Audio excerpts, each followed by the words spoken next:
Приветствую вас, друзья! Сегодня я приехал в небольшой немецкий городок Евр.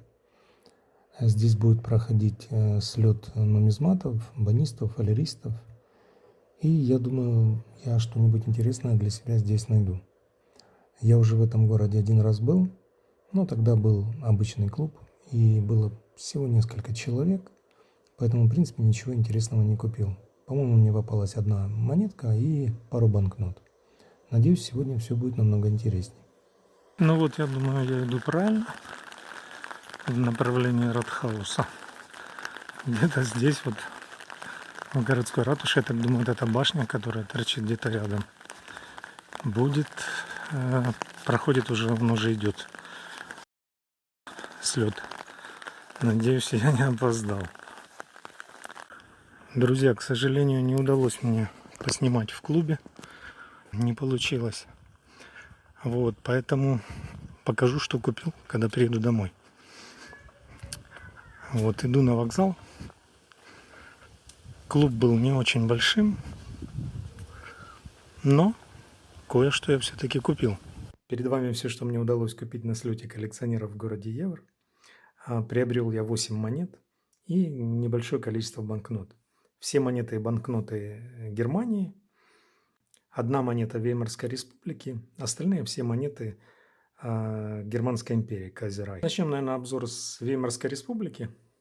Это 5 марок граф Цепелин. Монета в ярчайшем штемпельном блеске. Просто огненная. Обратная сторона еще ярче.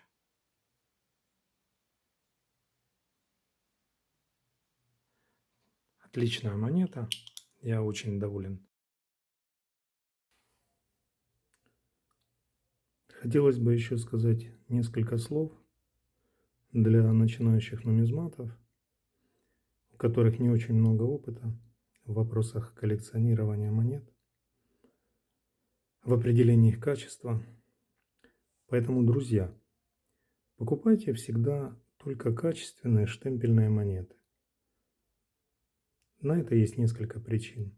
Первая причина – такая монета выглядит очень красиво. Ее яркий штемпельный блеск и состояние радует глаз. Такую монету приятно держать в коллекции. И, конечно, такая монета всегда будет желанна в любой коллекции. Вторая составляющая – это экономическая, инвестиционная. Вложив деньги в такую монету, да, они стоят недешево, они стоят дороже, чем простые утертые монеты.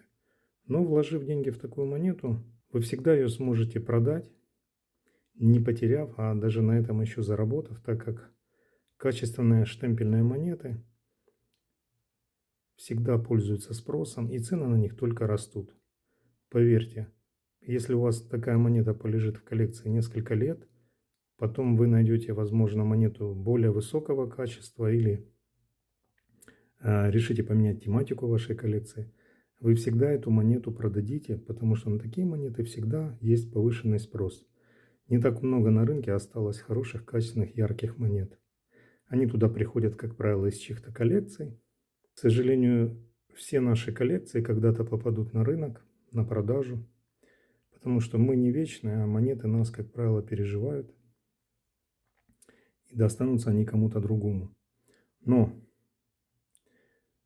все эти монеты востребованы, все эти монеты желанны. А если у вас будут в коллекции даже редкие, но утертые, некачественные монеты, такие монеты всегда продать сложнее, на них всегда меньше спрос, и на них очень маленький рост цен. Ну, конечно, мы не говорим об очень редких монетах, но львиная доля наших коллекций – это монеты нередкие в силу того, что они выходили достаточно большими тиражами, и ликвидность их заключается именно в их состоянии.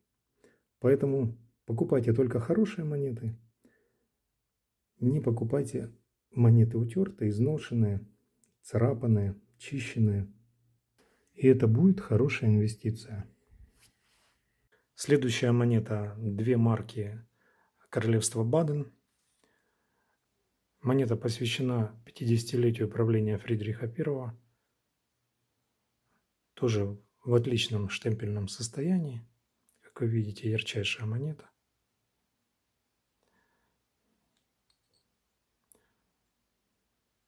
Аверс и реверс огненные.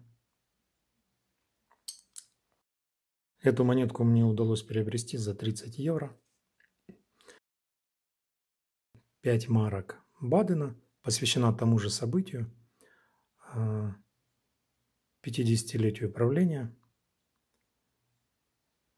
Тоже монета в ярчайшем блеске. Как вы видите. И еще одна монетка Бадена. Две марки. Монетка посвящена 50-летию свадьбы Фридриха I и Луизы Прусской. Эту монетку я приобрел за 32 евро. Вот эти две пятимарочные монеты Саксонии – это мое разочарование. Когда я их покупал, они были покрыты густой, плотной, некрасивой патиной, и из-под патины был виден хороший штемпельный блеск. Но после помывки, когда я патину смыл, оказалось, что монеты имеют проблемы, и, скорее всего, на слабирование их отдавать нет смысла, потому что монеты, скорее всего, получат или чистку, или детали. На первой монете Альберте Саксонском там уже смыт штемпельный блеск на монете, на рельефе, на портрете. А на этой монете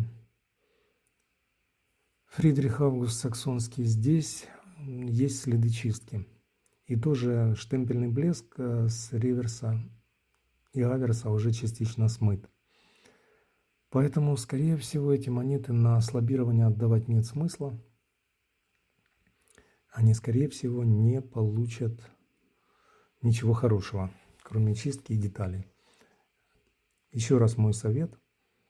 Очень будьте осмотрительны при покупке монет в густой, плотной, темной патине, потому что она очень хорошо маскирует следы чистки, повреждения и разные нехорошие нюансы. Еще одна монета. Эта монета посвящена 350-летию Йенского университета. Монета не такая яркая. По крайней мере, на мой взгляд. Здесь достаточно мало чистого поля монеты, и в основном все пространство занимает портрет. Монетка красивая и достаточно нечасто. Эта монета встречается редко. У нее тираж всего 40 тысяч экземпляров. Стоит она недешево. Купил я ее за 230 евро. Я потом в конце видео скажу, сколько стоит каждая монета, потому что сейчас на обзоре иногда забываю это сказать. И последняя монета – это королевство Вюртемберг. 2 марочки. Монетка тоже хорошая, красивая, но есть легкая притертость по полю монеты. То есть уже невысокий МС, но тем не менее монета очень красивая, яркая.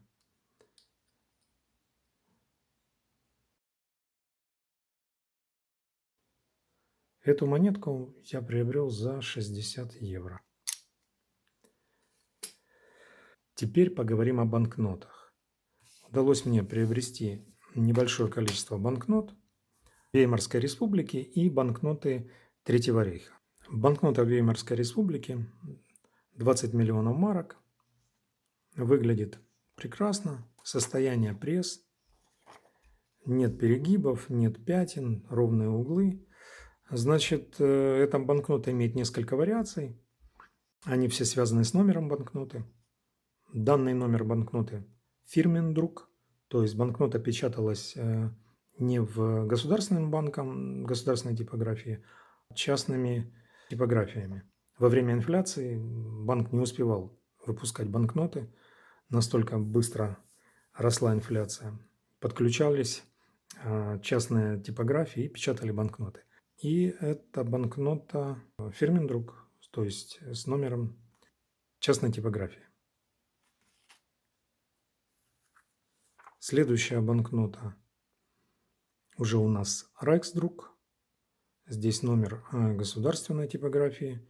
Он отличается от других номеров тем, что имеет большую букву, точку и 7 или 8, иногда 6 цифр размером такого же размера, как и буква. Эта банкнота тоже односторонняя. Во время инфляции часто выпускали банкноты односторонние. Но есть и двухсторонние банкноты. Дальше у нас такие будут, посмотрим. Тоже банкнота в идеальном состоянии. Вот, у меня таких банкнот не было. Теперь приобрел, будут. Тоже данная банкнота имеет 3 варианта. Следующая банкнота 500 тысяч марок. Банкнота с двухсторонней печатью. Тоже имеет много вариантов, по-моему, 6 или 7. Все варианты заключаются в какой номер Reichsdruck, Firmendruck и где он расположен на банкноте. 6 или 7 вариантов. А вот такой у нее водяной знак. Указан номинал банкноты.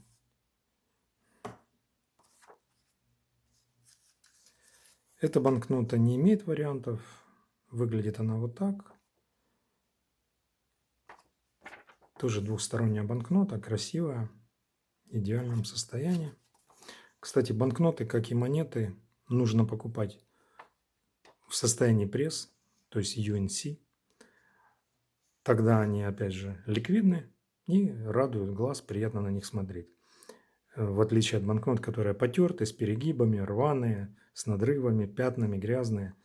Ну, то есть старайтесь приобретать такие банкноты. Они, конечно, не все банкноты доступны, не все банкноты стоят недорого. Есть банкноты очень дорогие, которые стоят сотни, тысячи евро. Тогда приходится идти на компромиссы и покупать банкноты в состоянии немного похуже, но гораздо дешевле. Эта банкнота очень похожа на предыдущую. Отличается она только тем, что эта банкнота у нас черно-белая, предыдущая банкнота у нас была цветная. В принципе, все остальное точно такое же. У этой банкноты есть несколько вариаций, тоже именно номер. Это Reichsdruck, есть еще несколько вариантов Firmendruck.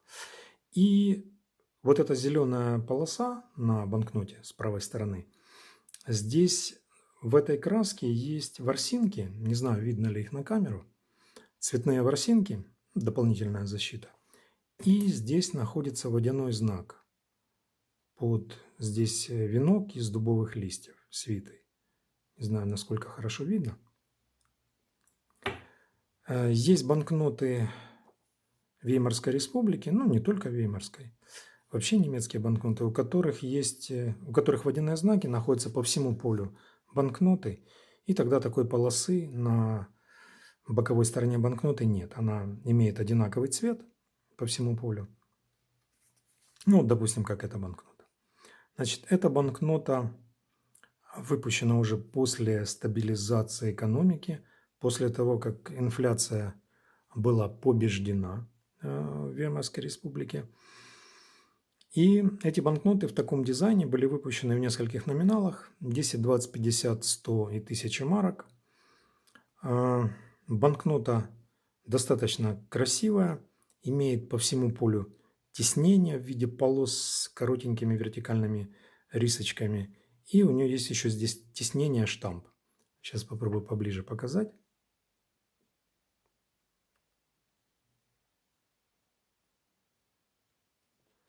Видно ли штамп? Вот, да, штамп вот сейчас видно. Ну и, думаю, видно тиснение по банкноте. Вертикальные полоски с перпендикулярными рисочками. Значит, эта банкнота не в состоянии пресс. Она уже стоит денег. В хорошем состоянии она стоит несколько сот евро. От 100 и выше. Эта банкнота имеет несколько перегибов, но почему я ее купил? Потому что перегибы не изношены, нет потертостей. То есть она была перегнута и где-то лежала. То есть ее не носили в кошельке, в кармане долго. То есть нет износа, нет потертостей, она не рваная, не грязная, чистая. Поэтому, думаю, такое состояние X-Fine. И эта банкнота мне обошлась в 15 евро. Считаю, для такого состояния хорошая цена. Польские банкноты, выпущенные в Третьем Рейхе для оккупированных территорий Польши. Банкнота номиналом 20 злотых. Тоже двухсторонняя печать у банкноты. И вот здесь как раз хорошо видно, здесь уже идет водяные знаки по всему полю. Банкнота в отличном состоянии, в идеальном состоянии пресс. Вот тоже приобрел себе, у меня такой банкноты не было. Обошлась банкнота в 6 евро. Еще одна оккупационная банкнота Третьего рейха. Эта банкнота была выпущена для хождения на территории Прибалтики и Белоруссии. Тоже двухсторонняя, цветная, 50 рейхсмарок. Имеет герб Третьего рейха, орел со свастикой. И вот здесь на этом белом поле точно такое же тиснение. Эту банкноту я приобрел за 10 евро. Вот такое состояние АУ. Почти идеально. Чуть-чуть есть маленькие потертости на уголочках. Вот тут. Не острые уголочки. Поэтому состояние не супер идеальное, но за такие деньги очень хорошая покупка. Да, самое интересное, цены по монетам. Значит, Веймарская республика 5 марок 180 евро. Баден 50 лет правления 160 евро. Альберт Саксонский 200 евро. Фридрих Август Саксонский 100 евро. Эта монета часто встречается. Она выпускалась 3 года и тираж общий около 1 миллиона штук. Значит, Венский университет, Йенский университет, извиняюсь, 350 лет, 230 евро. По этим монеткам я уже говорил цены. 30, 32 и 60. Спасибо большое за просмотр. Желаю всем везения, удачи и до новых встреч.